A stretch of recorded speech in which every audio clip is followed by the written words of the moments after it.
여러분 사랑합니다.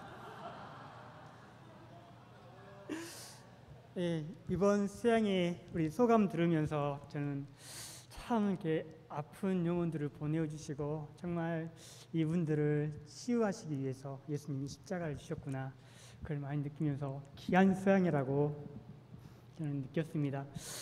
제가 그분들을 참 소감을 들으면서 정말 이렇게 꼭 안아주고 싶더라고요. 정말 고생했다고, 수고했다고, 정말 잘 왔다고, 정말 그런 마음이 들었습니다. 그런 의미에서 우리가 옆에 사람, 이게 이성은 안 되고요, 동성 한번 이렇게 꼭 한번 이렇게 안아주시면 좋을 것 같아요. 이렇게, 아유 잘 왔습니다. 아이고 고생했어요. 예수님의 사랑을 좀 이렇게 듬뿍 담아가지고 꼭 좀 안아주세요. 예.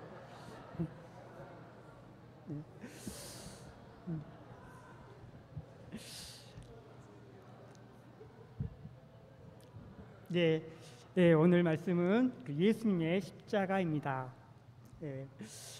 저와 여러분이 우리 마가복음 15장 34절 다 같이 읽고 말씀 시작하도록 하겠습니다. 시작. 제9시에 예수께서 크게 소리 지르시되 엘리 엘리 라마 사박다니 하시니, 이를 번역하면 나의 하나님 나의 하나님 어찌하여 나를 버리셨나이까 하는 뜻이라. 복음은 모든 믿는 자에게 구원을 주시는 하나님의 능력입니다. 이 복음의 핵심은 십자가입니다. 십자가는 하나님께서 인간의 모든 저주를 예수님께 덮어 씌우시고 나무에 달려 죽게 하사 이를 믿는 모든 자에게 죄사함을 선포하신 역사적인 사건입니다. 이 십자가에는 하나님의 무한하신 사랑과 한없는 긍휼과 용서가 담겨져 있습니다. 예수님께서 십자가를 고통스럽게 감당하심으로 우리에게 값진 구원이 주어졌습니다. 이 시간 이 십자가를 깊이 묵상해 볼 수 있기를 기도합니다. 그리고 이 십자가를 나의 십자가로 영접하고 하나님의 제사함의 축복과 우리 영혼 깊은 데서 오아시스와 같이 솟아나는 기쁨의 샘물을 맛볼 수 있기를 기도합니다. 파트 1, 신문 받으신 예수님. 1절을 보십시오. 종교 지도자들은 예수님을 밤샘 신문을 하고 이른 새벽에 빌라도에게 넘겼습니다. 이스라엘 산헤드린 공회의는 총독 빌라도의 판결 없이 사형을 집행할 수 없기 때문입니다. 2절을 보십시오. 내가 유대인의 왕이냐? 빌라도가 묻습니다. 이 질문은 정치적 질문입니다. 이를 인정하면 반역죄가 됩니다. 그런데도 예수님은 내 말이 옳도다 하고 대답합니다. 유대인의 왕이란 영적으로 메시아를 의미합니다. 예수님은 정치적 질문에 영적인 대답을 하셨습니다. 또 예수님은 실제로 이 땅의 왕으로 오셨습니다. 예수님은 진리 앞에 명확한 답변을 하셨습니다. 예수님의 대답에 대제사장들은 거 봐라, 우리 말이 맞잖아 하며 여러 가지로 고소했습니다. 예수님은 그들의 고소에는 잠잠하셨습니다. 종교 지도자들의 고소는 모두 거짓이었습니다. 예수님은 자신의 자존심이나 결백을 주장하기 위해 변론하지 않았습니다.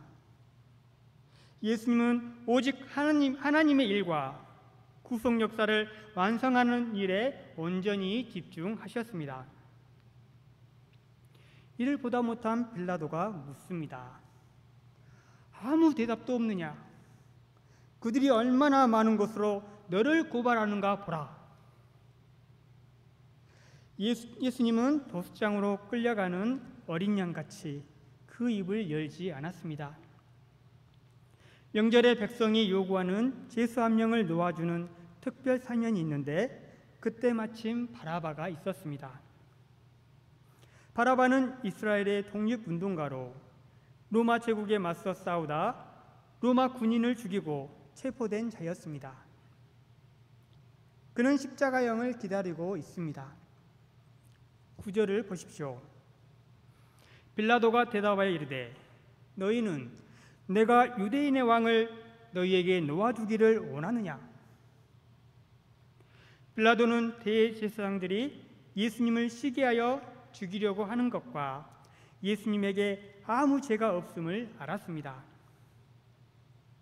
빌라도가 공의로운 재판관이라면 예수님의 처결을 무리들에게 물어볼 것이 아니라 소신껏 놓아주면 됩니다.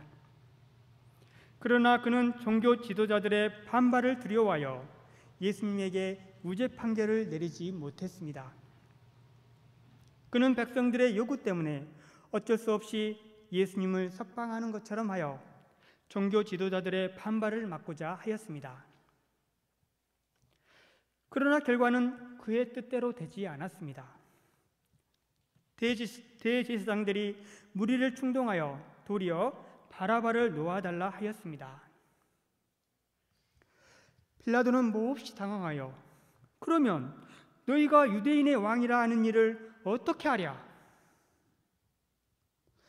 빌라도는 진실보다 자신의 안위를 위해 여론 정치를 했습니다.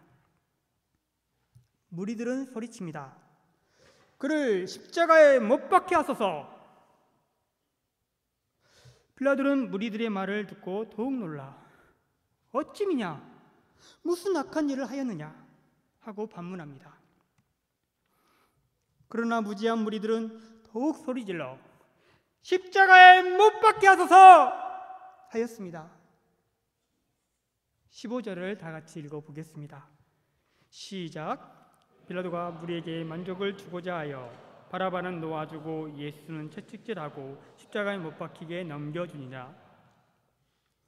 빌라도는 무리에게 만족을 주기 위해 인생 최악의 선택을 했습니다. 그는 자신의 출세와 정치적 야망을 위해 무지한 예수님을 버렸습니다. 그로 인해 그는 그리스도를 죽인 자라는 역사적 심판을 받게 되었습니다. 또 대제사장들은 시기심으로 백성들은 무지함으로 어리석은 선택을 했습니다. 마태복음 27장 25절에 그들은 이렇게 외칩니다. 그 피를 우리와 우리 자손에게 돌릴지어다. 그 결과 그들은 2000년의 세월을 나라 없는 서러움과 2차 세계대전에서는 대학살로 고통을 받았습니다. 십자가형을 언도받으신 예수님은 채찍에 맞았습니다. 이 채찍에는 6가닥의 가죽끈이 달려있고 그 끝에는 뼈나 납덩이가 달려 있습니다. 군병들은 예수님을 기둥에 묶고 등을 구부리게 하여 채찍으로 내리칩니다. 채찍을 맞을 때마다 예수님의 몸에서 살점이 떨어져 나가고 온몸에 피멍이 들었습니다. 예수님은 몸을 비틀며 이를 악물었습니다. 예수님은 무려 120대의 채찍을 맞았습니다. 파트 2 예수님의 십자가 16절로 47절입니다. 41절입니다. 죄송합니다. 16절을 보십시오. 채찍질한 후에 군병들은 예수님을 끌고 브라이도리온이라는 총독 관저 뜰 안으로 갔습니다. 군병들은 온 군대를 집합시키고 예수님을 희롱합니다. 힘없는 약소국 한 청년을 위협하기 위해 로마 군대가 총동원되었고 공권력을 동원하여 공포감을 조성했습니다. 그들은 예수님께 왕을 상징하는 자색옷을 입히고 왕관 대신 가시 면류관을 씌웁니다. 이마는 가시에 찔리고 얼굴에는 피가 흘러 내립니다. 군병들은 그 앞에 엎드려 유대인의 왕이여 평안할지어다 하고 비웃습니다. 그리고 갈대로 예수님의 머리를 후려칩니다. 얼굴에 침을 뱉으며 무릎을 꿇고 절합니다. 희롱을 당한 후 군병들은 다시 자색 옷을 벗기고 도로 그의 옷을 입히고 십자가에 못 박으려고 끌고 나갔습니다. 예수님은 자신이 못 박힐 무거운 십자가를 지고 사형장으로 끌려갑니다. 예수님은 밤새도록 철야 신문을 받고 한숨도 못 주무셨습니다. 심한 채찍에 맞아 기력이 지나였고 온갖 희롱으로 심신이 지쳤습니다. 예수님은 십자가를 지고 가다가 쓰러집니다. 그러자 군병들은 사정없이 채찍으로 내리칩니다. 예수님은 다시 일어나 골고다 언덕을 올라갑니다. 그러다 다시 쓰러집니다. 군병들은 군홧발로 밟고 채찍으로 후려칩니다. 예수님은 일어났다가 또 쓰러지고 그때마다 로마 군병들은 잔인하게 괴롭히지만 그러나 더 이상 일어설 수 없습니다. 그러자 로마 군병은 구경하고 있던 고레네 사람 시몬을 붙잡아 억지로 예수님의 십자가를 지게 합니다. 알렉산더와 루포의 아버지라고 한 것은 당시 알렉산더와 루포가 누구인지 그리스도인들은 다 알고 있었던 것 같습니다. 사도 바울은 로마서 16장 13절에 주 안에서 택하심을 입은 루포와 그의 어머니에게 문안하라. 그의 어머니는 곧 내 어머니니라 라고 말씀하고 있습니다. 고 루포는 바울의 동역자가 되었습니다. 이처럼 고레네 사람 시몬은 십자가를 억지로 졌지만 이를 계기로 그와 그의 가족이 구원을 받는 은혜를 누렸습니다. 예수님은 마침내 골고다에 이르셨습니다. 23절을 보십시오. 어떤 사람이 예수님께 모략을 탄 포도주를 주었습니다. 모략을 탄 포도주는 십자가의 무거운 고통을 덜어주는 마취제입니다. 십자가형은 인류가 만들어낸 형벌 중에서 가장 악독한 형벌입니다. 십자가의 고통이 얼마나 심한지 십자가에 못 박힌 자는 죽기까지 1000번 이상 기절하고 깨어나기를 반복합니다. 그래서 십자가형의 최고의 자비는 다리를 꺾어주는 것입니다. 십자가의 고통을 조금이나마 감하기 위해서는 모략을 탄 포도주를 마셔야 합니다. 그러나 예수님은 이를 거절하셨습니다. 이는 예수님께서 죄로 인해 당할 인간의 고난을 온전히 감당하시기 위함입니다. 24, 25절을 보십시오. 골고다에 도착한 군병들은 예수님을 십자가에 못 박았습니다. 이때가 오전 9시입니다. 예수님은 무리들 앞에 실오라기 하나 없이 발가 벗겨졌습니다. 군병들은 무심하게 예수님을 십자가에 눕히고 손목과 발목에 대못을 박습니다. 손목에는 온 신경이 집중되어 있어 못이 박힐 때마다 극심한 고통이 몰려왔습니다. 쾅! 쾅! 쾅!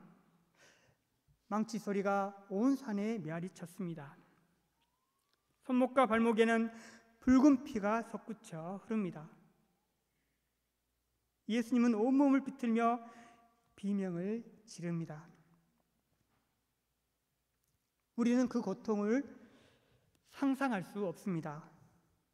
시편 기자는 이 고통을 다음과 같이 표현했습니다. 나는 물같이 쏟아졌으며 내 모든 뼈는 어그러졌으며 내 마음은 천밀 같아서 내 속에서 녹았으며 내 힘이 말라 질그릇 조각 같고 내 혀가 이틀에 붙었나이다. 예수님은 십자가에 달리사 인간이 당할 수 있는 모든 고통과 모욕과 수치를 당하셨습니다. 이런 모진 고통을 당하시는 예수님 머리 위에 유대인의 왕이라는 쥐패가 붙었습니다. 그리고 예수님의 좌우편에 두 강도가 함께 못 박혔습니다. 예수님을 십자가에 못 박은 후에 군병들은 예수님의 옷을 갖기 위해 제비를 뽑았습니다. 예수님은 죄가 없습니다. 그런데 왜 죄 없으신 예수님께서 이런 모욕과 고통을 당하시며 십자가에 달리셔야 했습니까? 죽을 수 없는 분이 왜 죽음이라는 고통을 스스로 감내하시는 것입니까? 영생하시고 영원하신 창조주께서 왜 이런 치욕을 담당하시는 것입니까? 그것은 인간의 죄 때문입니다. 인간은 아담의 범죄로 말미암아 죄에 감염이 되었습니다. 성경은 의인은 없나니 하나도 없다고 말합니다. 우리는 죄로 말미암아 하나님 앞에 생명으로 그 죄값을 지불하고 영원한 지옥에서 영원한 형벌을 받아야 했습니다. 우리 죄를 대신하기 위해서는 죄 없고 흠 없는 제물이 필요합니다. 하지만 죄가 만연한 세상에는 그런 죄 없고 흠 없는 존재가 없습니다. 이는 인간 스스로 자신을 구원할 수 없음을 말해줍니다. 하나님은 이런 죄인들을 불쌍히 여기셨습니다. 하나님께서 친히 죄 없고 흠 없는 제물을 준비하시고 구원의 길을 예비하셨습니다. 그분이 바로 예수님입니다. 세례 요한은 예수님을 향하여 보라, 세상 죄를 지고 가는 하나님의 어린 양이로다 라고 했습니다. 오직 예수님만이 우리 죄를 대신하실 수 있습니다.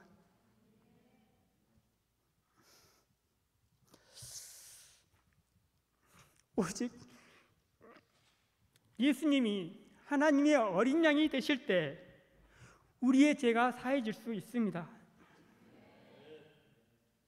예수님은 우리 죄를 대속하시기 위해 나 대신 십자가의 모진 고통을 참고 감당하고 계시는 것입니다. 그런데 왜 하나님은 벌레 같은 나를 위해 귀하디 귀한 독생자 예수님을 십자가에 내어주시는 것입니까? 이것이 이해할 수 없는 하나님의 사랑입니다. 하나님이 저와 여러분을 사랑하십니다. 하나님은 말로만 천하보다 귀한 한 영혼이라고 말씀하시지 않았습니다.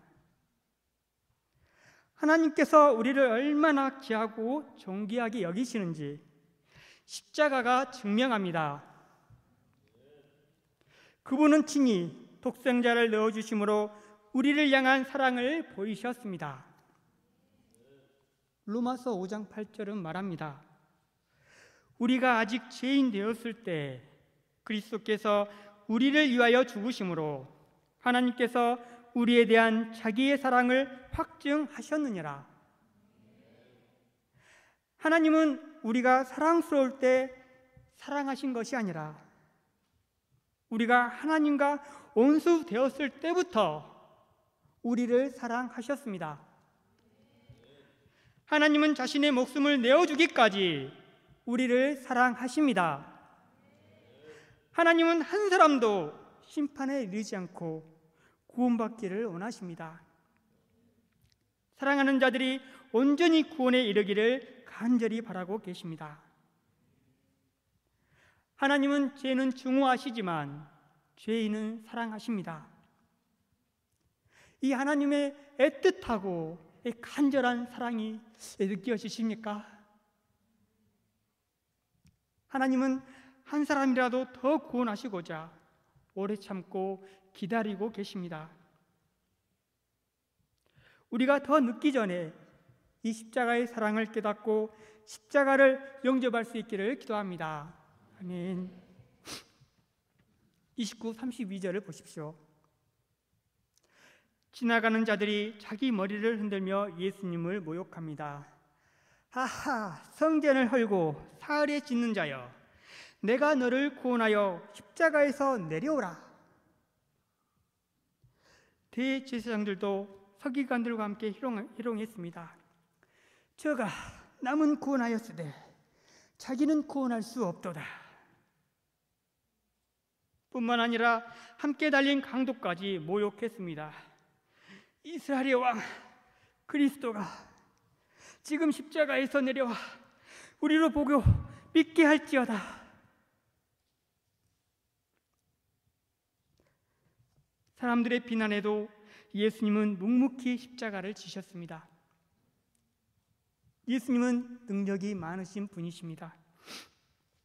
예수님께서 십자가에서 내려오시는 것은 숨 쉬는 것보다 쉬운 일입니다.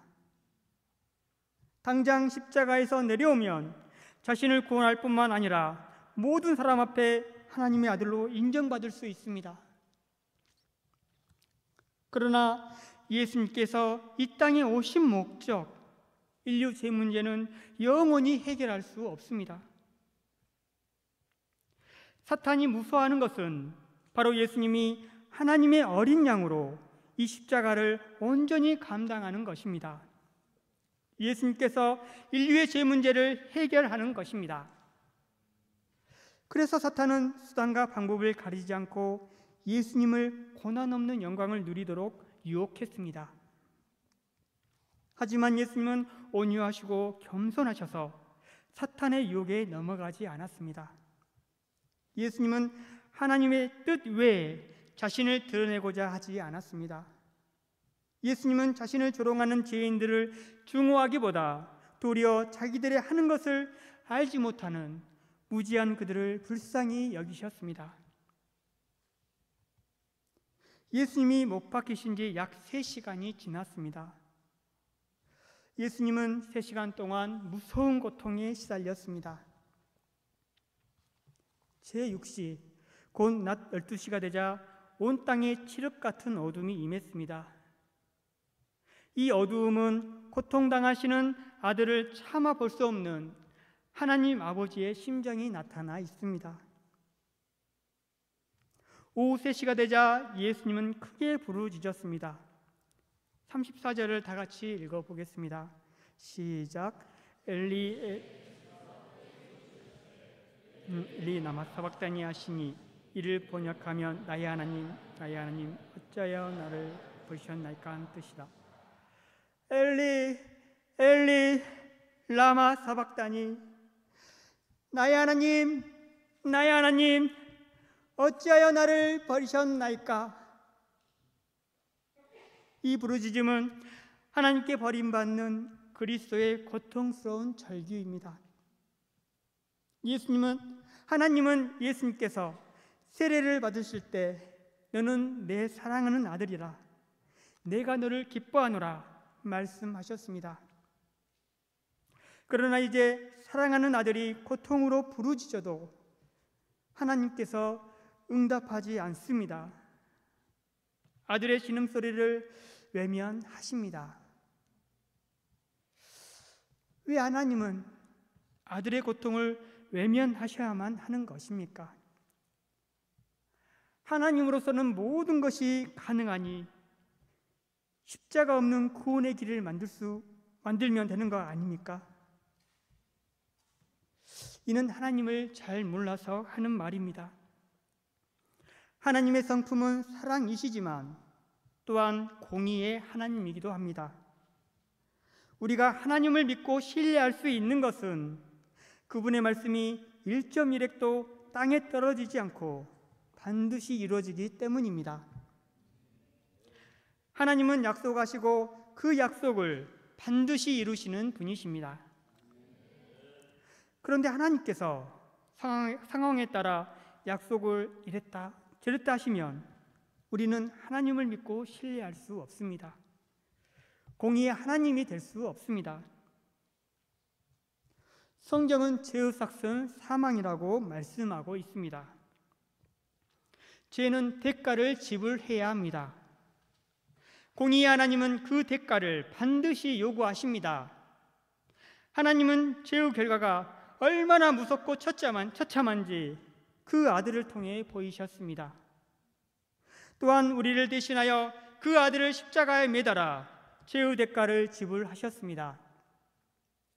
이제 그 아들을 믿고 회개하는 자들에게는 무한한 용서의 길이 열렸습니다. 십자가는 공의의 하나님의 무한하신 긍휼입니다. 공의의 하나님께서 우리 대신 그 아들을 십자가에 내어주심으로 친히 죄값을 지불하셨습니다. 십자가에는 인간을 향한 하나님의 용서에 대한 의지가 있습니다. 하나님은 십자가를 통해 용서하시기로 작정하셨습니다. 이 십자가 앞에 나오는 자들을 하나님의 공의로 죄 없다 인정하십니다. 십자가는 하나님이 우리를 위해 열어놓으신 유일한 구원의 길입니다. 이 십자가를 통과하지 않고는 그 누구도 죄사함을 얻을 수 없습니다. 예수님의 십자가만이 우리를 살릴 수 있습니다. 다른 이로서는 구원을 받을 수 없나니 천하 사람 중에 구원을 받을 만한 다른 이름을 우리에게 주신 일이 없습니다. 예수님만이 우리의 구주가 되십니다. 우리의 신앙의 시작은 십자가입니다. 또한 십자가를 배우는 삶이 신앙입니다. 이 은혜롭고 보배로운 십자가를 10년 깊이 새기고 십자가를 본받는 삶을 살아갈 수 있기를 기도합니다. 하나님은 애써 아들의 부르짖음을 외면하셨습니다. 예수님은 우리를 대신해 하나님께 버림받으셨습니다. 하나님께 버림받은 인생들을 구원하시기 위해 예수님이 버림받으셨습니다. 하나님께 버림받은 인생들은 타락한 본성대로 우상 숭배자가 되고 온갖 음란과 강포가 충만하게 되었습니다. 죄가 죄인 줄도 모르고 죄를 즐길 만한 것으로 여기며 사는 지경에 이르렀습니다. 오늘날 우리 삶은 풍요롭고 자유로운 것 같지만 그 내면은 지옥과 같은 고통 속에 살고 있습니다. 끊임없는 비교와 열등감 속에 버림받지 않고자 안간힘을 쓰며 심령이 메말라가고 있습니다. 가정폭력과 결손가정의 증가로 버림받는 자녀가 늘고 있습니다. 삶의 무게에 짓눌려 그 어디에도 우리 영혼이 편히 쉴 곳이 없습니다. 그러나 주님은 말씀하십니다. 수고하고 무거운 짐진 자들아 다 내게로 오라. 내가 너희를 쉬게 하리라. 우리 영혼의 참 안식을 얻을 수 있는 것은 주님 품 안에 거하는 것입니다. 주님은 친히 버림받으심으로 우리의 고통을 잘 아십니다. 수고하는 인생들의 고통이 무엇인지 아시는 분이십니다. 그러므로 주님께로 나아갈 때 우리 영혼의 오아시스를 얻게 됩니다. 이 영혼의 오아시스에서 참심과 안식을 얻을 수 있습니다. 죄의 짐에서 벗어나 참 자유를 누릴 수 있습니다. 아멘. 35, 36절을 보십시오. 예수님께서 엘리 엘리 라마 사박다니 하시니 곁에 섰던 사람들은 보라 엘리야를 부른다고 했습니다. 한 사람은 달려가서 해융을 신포도주에 적셔 갈대 끝에 꽂아 마시게 했습니다. 그리고 가만두어라 엘리야가 와서 저를 내려주나 보자 하고 말했습니다. 이때 예수님께서 큰 소리를 지르시고 운명하셨습니다. 38절을 보십시오. 이에 성소의장이 위로부터 아래까지 찢어져 둘이 되니라. 예수님이 죽으심으로 성소의 휘장이 위로부터 아래까지 찢어졌습니다. 성전에는 성소와 지성소가 있습니다. 그 사이를 휘장이 가로막고 있습니다. 지성소는 거룩하신 하나님이 임재하시는 곳입니다. 이곳은 1년에 한 번 대제사장만이 어린 양의 피를 가지고 들어갈 수 있습니다. 휘장은 거룩하신 하나님과 죄악된 인간 사이에 막힌 죄의 장벽입니다. 이 휘장이 위로부터 아래로 찢어져 둘이 되었습니다. 이는 하나님과 인간 사이를 막고 있던 죄의 장벽이 무너졌음을 의미합니다. 하나님께서 친히 이 휘장을 찢으셨습니다. 이는 그리스도 안에서 구원 역사가 완성되었음을 선포하신 역사적인 사건입니다. 예수님은 자기 육체를 찢으시고 피 흘려 죽으심으로 우리가 하나님 앞에 나아갈 수 있는 새롭고 산 길을 열어놓으셨습니다. 그러므로 우리는 예수님의 피를 힘입어 담대히 하나님의 보좌 앞에 나아갈 수 있습니다. 언제 어디서나 예수님의 피를 힘입어 하나님께 나아가 죄사함을 얻을 수 있습니다. 그리고 날마다 이 길로 나아갈 때 우리를 영원한 하나님 나라로 인도해 주십니다. 39절을 보십시오. 이 사람은 진실로 하나님의 아들이었도다. 백부장은 로마 장교입니다. 당시 하나님의 아들은 오직 로마 황제뿐이었습니다. 백부장의 이 고백은 목숨을 건 고백입니다. 그는 예수님의 죽으심을 보고 예수님이 진정 하나님의 아들이었음을 고백하였습니다. 저는 작년에 키르기즈 선교 역사를 마치고 돌아왔습니다. 저는 그곳에서 52일 세종학당 운영요원을 맡아 운영 정반을 감당했습니다. 많은 어려움에도 하나님의 은혜로 세종학당은 안정적으로 운영이 되었습니다. 세종학당이 안정화되는 만큼 OC UBF 역사도 안정되고 동역도 잘 되었습니다. 하나님은 세종학당 역사를 기도하는 방향대로 신실하게 이끌어 주셨고 저희의 수고를 기뻐 받으사 역사를 놀랍게 축복하셨습니다. 그러나 2023년도 사업을 준비하는 과정에서 그동안 잘 진행되던 문화사업들이 운영만 힘들지 실제 도움이 되지 않는다며 중단하고자 했습니다. 이 문화사업들은 한국어 가정과 별개의 사업이지만 재단 지원 사업으로 우리가 운영평가에서 높은 점수를 받는 이유였습니다. 이는 지원금 인상에 영향을 주었고 부족한 한국어 교원도 재단 사업에서 지원되고 있었기 때문에 사업이 중단되면 운영에 큰 어려움이 예상되었습니다. 이는 지원금으로 자립하는 가정들에게 큰 부담이었습니다. 자립은 OC UBF가 든든히 설 수 있는 기초가 되기에 저는 이를 받아들일 수 없었습니다. 현재 시스템만 유지해도 쉽게 무너지지 않는 자립 환경이 구축될 수 있어서 저도 교원 과정을 준비하고 있었고 운영요원과 교원을 겸직하면 어느 정도 안정적인 자립이 될 수 있었기에 현 사업을 유지해 주시기를 간곡히 부탁드렸습니다. 하지만 무슨 말을 들었는지 선교사님들의 반응은 싸늘했습니다. 몇 번을 찾아가 제발 재고해 주시기를 부탁했지만 번번이 거절을 당했습니다. 그러다 우연히 사업을 중단하려는 이유를 알게 되었습니다. 그로 인해 저는 이 일을 그만둘 수밖에 없었습니다. 이 사업들이 오로지 저희 가족을 위한 사업일 뿐 자신들과 아무 상관이 없고 아무 상관없는 일로 그동안 제가 자신들을 이용하고 힘들게 하였다는 것이었습니다. 저는 그럴지라도 지금은 사업을 중단할 때가 아니라고 앞으로 일어날 문제들에 대해 말씀을 드렸지만 그런 일은 없는 일로 제가 만들어낸 일이라고 굳게 믿었습니다. 저는 벽과 마주친 듯한 막막함을 느꼈습니다. 하늘이 무너지는 듯하고 마음으로 믿고 의지했던 분들에게 버림받고 배신당한 기분이 들었습니다. 이 일을 책임지고 세종학당 운영에서 물러나게 되었습니다. 사람을 원망하고 싶지 않았지만 원망이 되고 이 기가 막힌 상황을 영접하기 힘이 들었습니다. 마주한 가족들이 너무 불쌍해 견딜 수가 없었습니다. 저는 하나님 앞에 이 마음을 토로했습니다.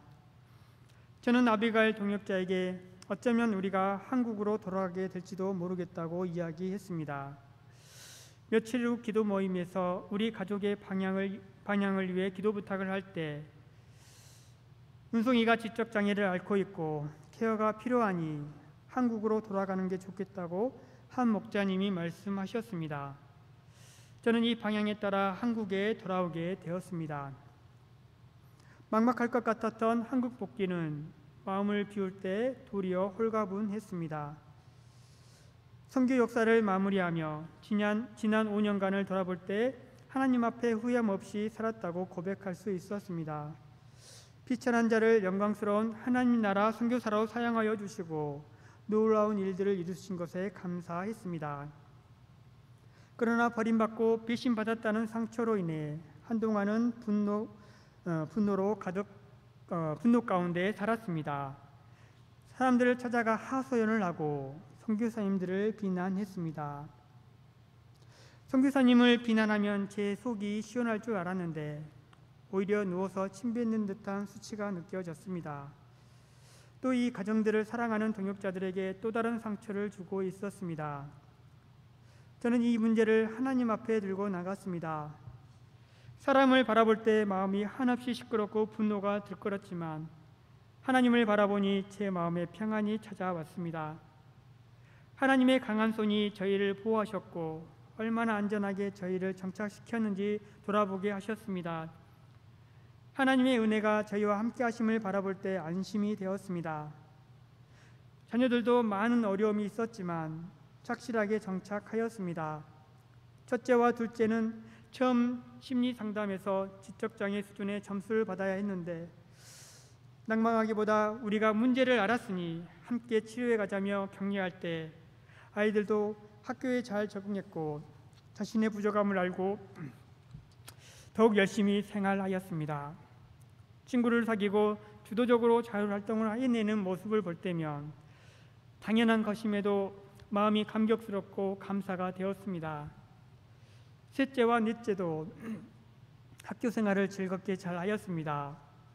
저도 옛 직장에 다시 들어가 일할 수 있게 되었습니다. 키국에 구루터기로 남겨두었던 소사업도 결실을 맺게 하셨습니다.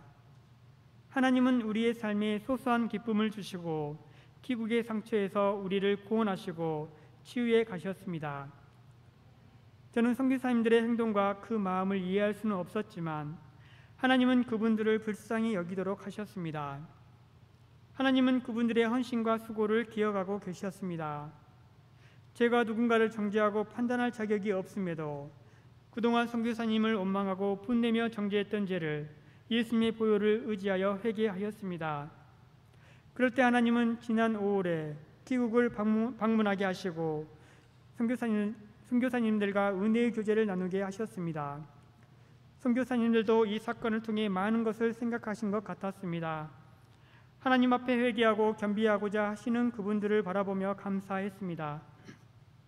이 모습에서 하나님이 이 가정들을 사랑하시고 이 가정들로 영광받기 원하심을 보게 하셨습니다. 저는 이번 십자가 말씀을 감당하며 예수님은 자기의 결백이나 자존심보다 하나님의 뜻을 이루고자 자신을 온전히 비우시는 모습이 은혜가 되었습니다. 사단이 무서워하는 것은 우리가 억울함을 호소하며 맞서 싸울 때가 아니라 마음을 비우고 하나님을 믿고 고난을 묵묵히 감당할 때입니다. 마음을 비울 때 시험 앞에 흔들리지 않고 말씀을 의지해 하나님의 뜻을 온전히 이룰 수 있습니다. 하나님은 항상 저에게 고난의 모습으로 찾아오셨지만 이를 잘 감당할 때 큰 축복으로 돌려주셨습니다. 그리고 하나님은 여전히 제 마음에 키국을 향한 사랑과 안타까운 마음을 주십니다. 우리 가정을 사랑해 준 그들에게 항상 감사한 마음을 간직하고 있습니다. 그러나 무슬림인 그들을 사랑하고 섬기기 위해서는 고난의 십자가를 감당해야 합니다. 이를 위해 하나님은 저희 가정을 훈련하고 계십니다. 믿는 자에게는 시련은 있어도 실패는 없다고 합니다. 비록 시련은 있었지만 저희는 실패하지 않았습니다. 하나님이 친히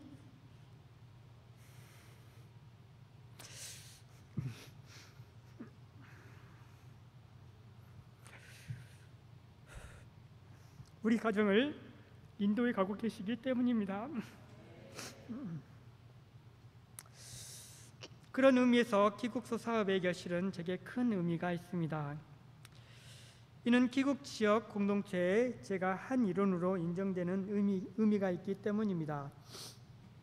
작년에 3개월간 파트너와 동고동락하며 그 가족들과 좋은 관계를 맺었고, 무슬림 명절을 함께하며 친지와 동네 친구들과 여러 관계를 맺을 수 있었습니다. 그들 속에 작지만 6,000평의 땅을 임대로 소유할 수 있었고, 제가 할 수 없는 경작을 그들이 도왔으며 그 결과로 얻은 결실이기에 매우 기뻤습니다. 아직은 보잘것없지만 앞으로 기국 선교의 꼬투리가 될 것을 믿습니다. 저는 아비가일 동역자에게 말합니다. 나의 노후는 기국에 있다고. 이 소망이 하나님의 때에 이루어지기를 간절히 기도합니다. 제가 모든 어려움을 이기고 하나님의 무한한 십자가의 사랑을 이 땅 영혼들과 나눌 수 있기를 기도합니다. 결론적으로 십자가는 주님의 찐 사랑입니다. 하나님은 여러분을 향해 사랑한다 고백하십니다. 하나님은 여러분을 긍휼히 여기십니다. 긍휼의 하나님께서 십자가 앞에 나오기만 하면 죄를 용서하시겠다고 말씀하십니다. 이 주님의 헤아릴 수 없는 사랑과 긍휼을 마음 깊이 새길 수 있기를 기도합니다. 십자가 앞에 나와 죄를 자복하고 회개하는 역사가 있기를 간절히 기도합니다. 그리고 이 주님 앞에 우리 함께 고백했으면 좋겠습니다. 우리 주님 사랑합니다. 함께 외쳤으면 좋겠습니다. 하나, 둘, 셋. 주님 사랑합니다. 주님이 우리에게 받고 싶은 고백이 무엇일까요? 주님, 절대로 죄를 짓지 않겠습니다 하는 것일까요? 아닙니다. 우리는 반드시 죄를 짓게 됩니다. 신앙이 오래돼도 우리는 변함없는 죄인입니다. 주님은 이런 고백을 원하지 않습니다. 대신 이렇게 고백하시기 바랍니다. 주님, 제가 죄인입니다. 주님이 필요합니다. 주님 회개합니다. 주님 사랑합니다. 십자가 앞에 날마다 이 고백을 통해 주님과 친밀한 관계를 맺어갈 수 있기를 기도합니다. 네. 우리 요절로 34절 읽고 기도하고 마치겠습니다. 네, 시작.